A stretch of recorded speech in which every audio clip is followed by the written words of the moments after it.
You know, before I march onward with that lovely confidence interval formula that I was finding, it occurred to me that I was being kind of an idiot. I forgot there was another way to find t values. So you'd see it right here. I found t inverse, and that's fine. But let me just show you that there was another way. So, and I'm back a couple pages. I'm back at the bottom of page 16. So you can find it with the new Excel 2010 by using t dot inverse, just like before, but 2t dot 2t, because it's a two-tailed thing, because when you're talking about confidence level like this, it's two-tailed. So then you'd say, okay, what's the area in both tails? That's 0.05. My degrees of freedom in this particular one was, I think, 16. Yep, 16. Enter. And see, that's another way to get it. So you can do t dot inverse and do it half, or you can do t dot inverse dot 2. Oops, shouldn't have done that. That was kind of silly. Or t dot inverse dot 2t and do double. Or you can do the old school one, which is harder, but you have to double it, but then use the correct degrees of freedom as well. That also works.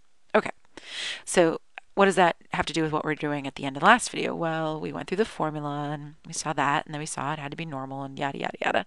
And here we are at this formula, and we're stuck trying to fill out what t is. Okay, but this t value has to come out of Excel. So you grab Excel and you say, okay, I want t, let me zoom in so you can see it a little bit better.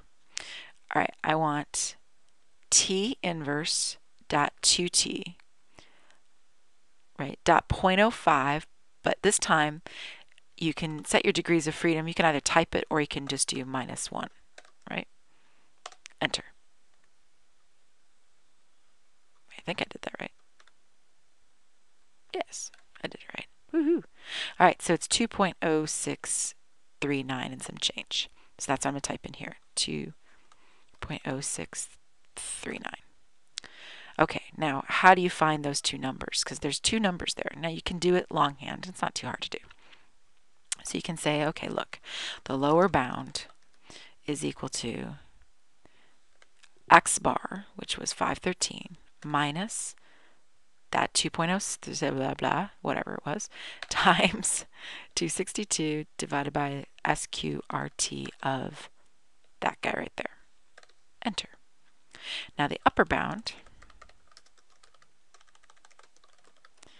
and I'm going to be crafty in here. I'm going to go up here and highlight this toolbar, and I'm going to copy Control C, enter.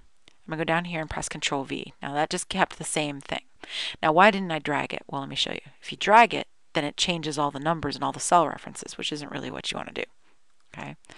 I mean, alternatively, I could have given every single one of these things dollar signs. That would have worked.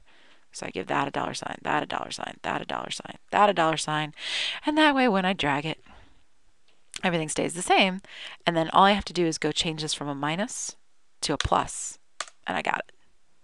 So that's another way to do it. So there's lots of ways to do it. Personally, I think the dollar sign thing's pretty handy, because then you can just drag. You've got the same formula there for the next one. You just change it to a plus sign, and you're golden. So there's the numbers, 405, and let me put it down, 405.076 to 621. See, 621.564. Boom. There's your interval. Found with Excel. It's a beautiful thing. You could do it with StatCrunch too. Let me pull up StatCrunch for a sec. Hold on one sec. Okay, so here's StatCrunch. And I typed the data in because I can. And I go to Stat, you go to T Statistics, you go to one sample with data. And it's going to say, where's your data? So you say losses. Next. What do you want to do? You want to make a confidence interval, 95%. Next. Store output in a data table? Sure, why not? Calculate. Okay. There it is. I can just close this. I don't need to see that. It's right here. Sample mean, standard deviation. Hey, look. Lower limit, upper limit. Exactly the same. Beautiful, isn't it? Okay. If you don't choose the data table option, hold on one sec.